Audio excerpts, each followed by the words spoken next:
아멘. 성도님들, 공부를 잘하려면 뭐가 좋아야 합니까? 우선 기억력이 좋아야 합니다. 기억력 좋은 학생들이 대부분 공부를 잘하죠. 그런데 이 기억력이 좋다는 것은 단순히 암기만 잘한다라는 뜻은 아닙니다.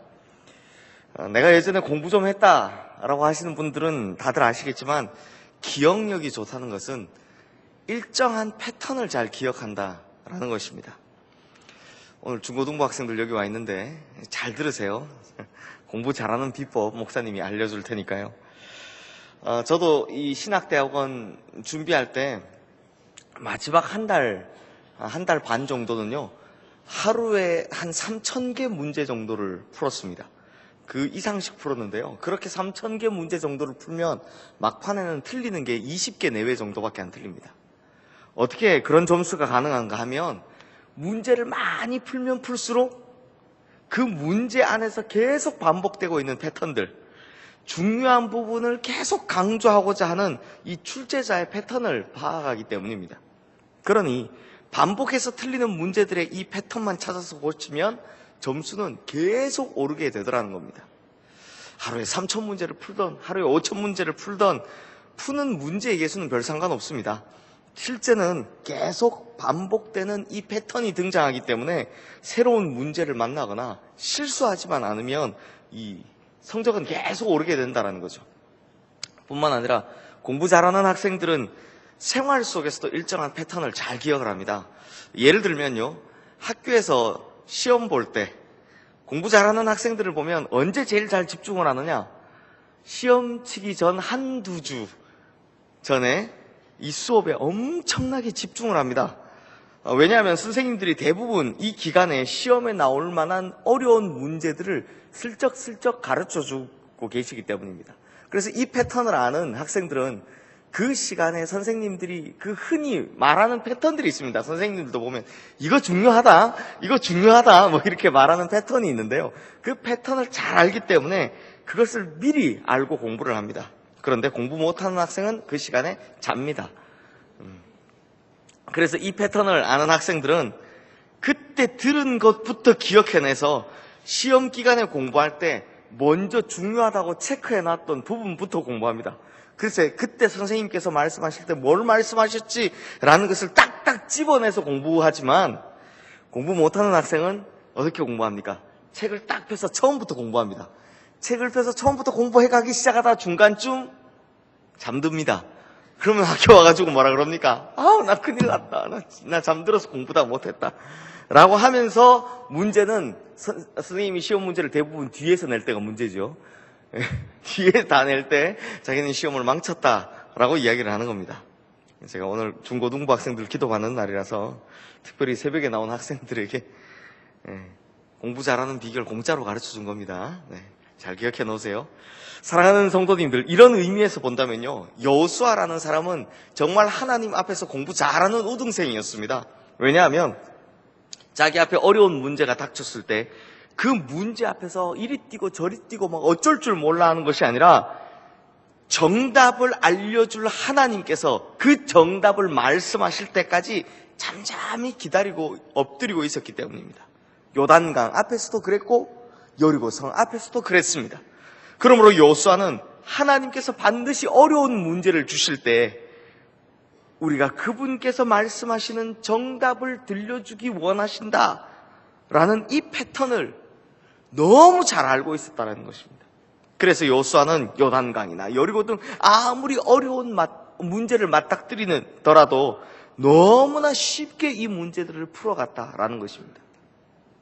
그런 여호수아는 지금까지 항상 하나님의 말씀을 앞세우고 자신은 뒤에 섰습니다. 이 패턴으로 승리했다는 것이죠. 그 덕에 지금까지 단 한 번도 실패라는 것을 경험해보지 못했던 사람이었습니다. 그런데 성도님들, 이 패턴이 무너졌습니다. 이유는 간단했습니다. 이 정도라면 어려운 문제가 아니다 라고 생각했기 때문입니다.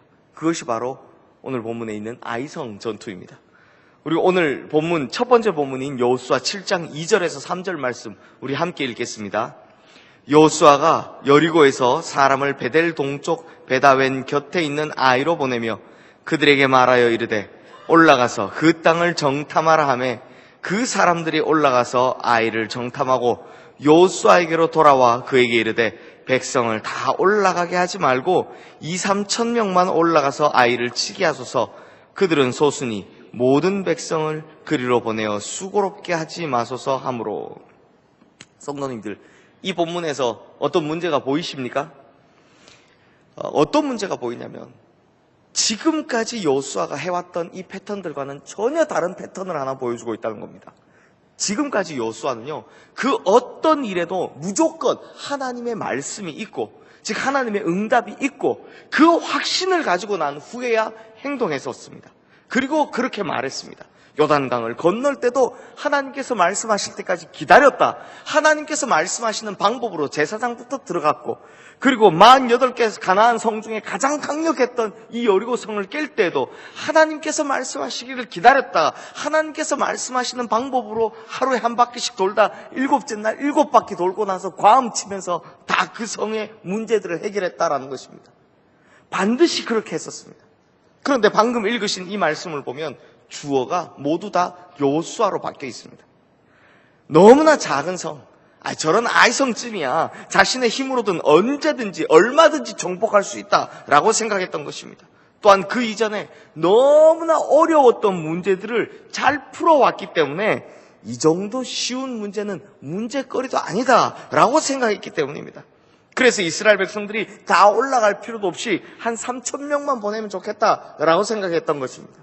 하지만 승리의 패턴을 잃은 여호수아 어떻게 되겠습니까? 하나님께서 여지없이 그를 실패하게 하십니다. 결국 하나님께서는 여호수아가 하나님의 말씀을 먼저 듣는 것, 이것을 하지 않자 아이성에서 첫 번째 실패를 하게 하셨다는 것입니다. 그러므로 성도님들, 하나님의 말씀을 먼저 듣지 않고 하나님의 말씀을 앞세우지 않는 것, 또 하나님께 의지하지 않고 이 정도라면 내 힘으로 언제든지 할 수 있다고 믿는 것, 이것이 바로 우리의 인생의 실패 패턴이다라는 것입니다. 그런데 제가 여호수아가 공부를 잘하는 우등생이라 했습니까? 못하는 열등생이라 했습니까? 공부를 잘하는 우등생이라 그러지 않았습니까? 이렇듯 이 순간 여호수아가 굉장히 현명하게 대처한 것이 있습니다. 바로 무너진 패턴을, 이 실패한 패턴을 즉시로 회복하는 것이었습니다. 오늘 본문 바로 아래에 있는요, 여호수아 7장 6절 말씀에 보면 여호수아가 옷을 찢고 이스라엘 장로들과 함께 여호와의 궤 앞에 땅에 엎드려 머리에 티끌을 뒤집어 쓰고 저물도록 있었다라고 합니다. 여기서 여호수아의 최대 강점이 나옵니다. 무슨 강점입니까? 내가 왜 실패했을까? 우리가 왜 무너졌을까? 잠시도 고민하지 않았습니다. 자신이 하나님 앞에 기도하지 않았다. 내가 하나님 앞에 먼저 묻지 않았다라는 것을 곧바로 알아챘다라는 것입니다. 이게 우등생입니다. 그래서 다시 하나님 앞에 납작 엎드려 통회하고 자복하고 회개하는 모습을 보여주고 있다는 것이죠. 그러자 하나님께서 다시 말씀해 주십니다. 그것이 바로 오늘 두 번째 본문인 여호수아 8장 1절에서 3절 말씀입니다. 우리 함께 읽겠습니다.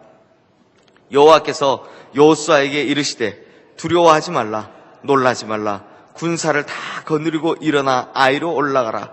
보라, 내가 아이 왕과 그의 백성과 그의 성읍과 그의 땅을 내 손에 넘겨주었으니 너는 여리고와 그 왕에게 행한 것 같이 아이와 그 왕에게 행하되 오직 거기서 탈취할 물건과 가죽은 스스로 가져라. 너는 아이성 뒤에 복병을 둘지니라 하시니 3절까지 읽으면 이렇게 됩니다. 이에 여호수아가 일어나서 군사와 함께 아이로 올라가려 하여 용사 3만 명을 뽑아 밤에 보내매. 이것이 원래 여호수아가 하던 패턴이었습니다. 즉 승리의 패턴이었다라는 것입니다. 하나님께서 어떤 일을 진행하시든지 간에 하나님께서 먼저 말씀하시게 하시고, 그리고 여호수아는 그 말씀을 받고 그대로 행동했다라는 것입니다. 이것이 원래 하던 승리의 패턴이었다라는 것입니다. 그러므로 성도님들, 하나님께서 먼저 말씀하시고 그것에 우리가 반응하는 것, 이것이 바로 성경이 보여주고 있는 성공의 비결이고 승리의 패턴이다라는 것입니다. 무엇이 성공의 비결이고 승리의 패턴입니까? 하나님이 먼저 말씀하시냐, 그리고 우리가 그것을 따라 반응하는 것, 이것이 성경이 보여주고 있는, 우리에게 보여주고 있는 성공의 비결이고 승리의 패턴이라는 것입니다. 그런데 성도님들, 사실 성경은요, 오늘 이 본문 말고도 이런 승리와 실패의 패턴을 수도 없이 반복해서 우리에게 보여주고 있는데, 그런데 우리는 정말 공부 못하는 학생들처럼 이 패턴을 알고 있으면서도 기억을 못합니다. 그렇게 많이 들었는데 기억을 못하고 있더라는 겁니다. 지금까지 설교에서 이런 내용을 아마 수천 번, 수만 번 들으셨을 텐데 그걸 기억을 못하더라는 것입니다. 그러므로 우리 시흥의 성도님들은 성경에서 끊임없이 반복해서 이야기하고 있는 우리의 소리보다 하나님의 소리에 먼저 귀 기울여야 한다는 이 승리의 패턴에 관한 이야기를 절대로 놓지 않으시는 성도님들 되시기를 바랍니다. 항상 무슨 일이든 크고 작음, 쉽고 어려움에 상관없이 하나님께 먼저 묻고 하나님의 응답을 들으며 움직이시는 우리 성도님들 되시기를 주님의 이름으로 축원합니다. 이 패턴을 익히면, 이 승리의 패턴을 익히면 우리도 앞으로 등장하는 이 여호수아처럼 패배를 모르고 전쟁에서 승리하며 나가는 그런 모든 성도님들 될 줄로 믿습니다. 이제 말씀을 마무리하겠습니다. 사랑하는 성도님들, 우리가 살아가는 모든 삶의 여정이 살아보니 어떠십니까? 내가 가진 지혜나 내가 가진 능력으로 되는 일은 사실 몇 개 없습니다.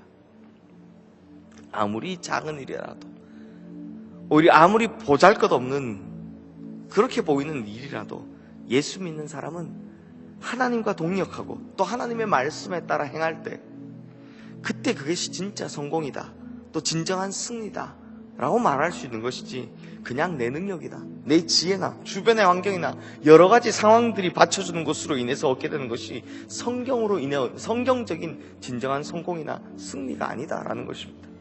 그래서 믿는 사람들은 성공했냐 실패했냐 라는 이 결과를 가지고 판단하는 것이 아니라, 믿는 사람들은 얼마나 하나님의 말씀대로 행했느냐 라는 것을 먼저 점검하는 사람들입니다.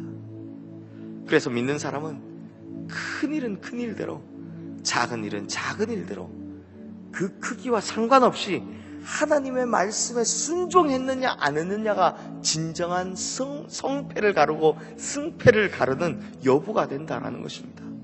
사랑하는 성도님들, 그러므로 오늘 이 새벽부터 하나님의 말씀 먼저 붙들고 또 하나님 앞에 먼저 기도하고 엎드리는 그런 승리의 패턴으로 살아가는 우리 모든 성도님들 되시기를 주님의 이름으로 축원합니다.